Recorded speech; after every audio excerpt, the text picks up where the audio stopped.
হালিম তো অনেক খেয়েছেন, আজকে মাত্র 5টা ইনগ্রেডিয়েন্টস দিয়ে আপনাদের এই হারিস তৈরি করে দেখাবো। চলুন রেসিপি শুরু করা যাক। সো হারিসের শুরুতে প্রথমে আমি যেটা করব, বিফের চাকা মাংস আর কি দিয়ে দিচ্ছি।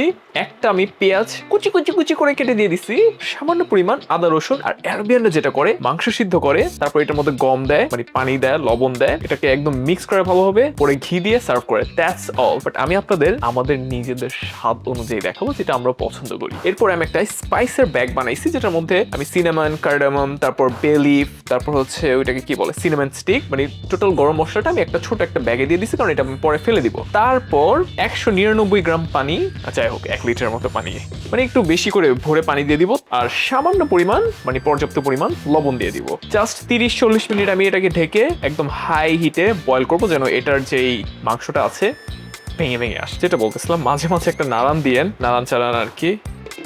50 মিনিটের মতো আমি মাংসটা সিদ্ধ করছি। আর যদি মাংস একটু বড় বা শক্ত থাকে, আপনারা আরো লম্বা সময় করবেন না, এই যে ভেঙে ভেঙে আসতেছে দেখেন। এইবার যেটা করব, আমি পাউডার গম দিচ্ছি এটার মধ্যেই। আপনাদের কাছে যদি আস্ত গম থাকে, তাহলে এটা আলাদা আপনারা প্রেসার কুকারে বয়েল করে নিতে পারেন, তারপর এইভাবে অ্যাড করে দিবেন। আমার কপাল ভালো, পাউডার গম পাইছি। আর আরেকটা কথা, আমি আধা কেজির মতো মাংস দিয়েছি, এটার জন্য আমি 1.5 কাপের মতো গম দিয়েছি পাউডার। পানিটা আরেকটু শুকাই, গমটা একটু রান্না হোক এটার সাথে, পানির সাথে আর একটু কুক হোক। এরপরে যেটা করব, এবার মাংসগুলোকে ভর্তা করার পালা। আমি আরো 10 মিনিটের মতো, 10-15 মিনিট কুক করব। পানিটা আরেকটু টেনে আসবে,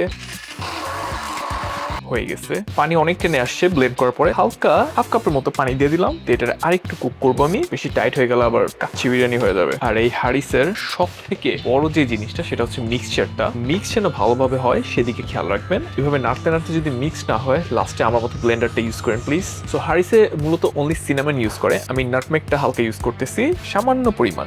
এত পানি অ্যাড করছি, তারপর আপনার কি বলে গম অ্যাড করছি, সো লবণটা ব্যালেন্স করার জন্য আমি সামান্য পরিমাণ লবণ দিয়ে দিলাম। আর কিছুক্ষণ কুক করব।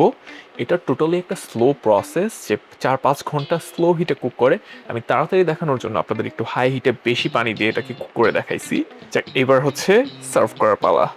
দেখেন কি হয়েছে, মাশাআল্লাহ। এইবার সামান্য পরিমাণ পরে ঘি দিয়ে দিব। ঘিয়ের পরে কয়েকটা রোস্টেড ক্যাশনাট, কোটি টাকার গার্নিশ, ধনেপাতা। আর যদি কারো সিনামন পছন্দ না হয়, অ্যাভয়েড করতে পারেন, সামান্য পরিমাণ আপনারা অ্যাভয়েড করতে পারেন চাইলে। এই তৈরি হয়ে গেল আপনাদের হারিস।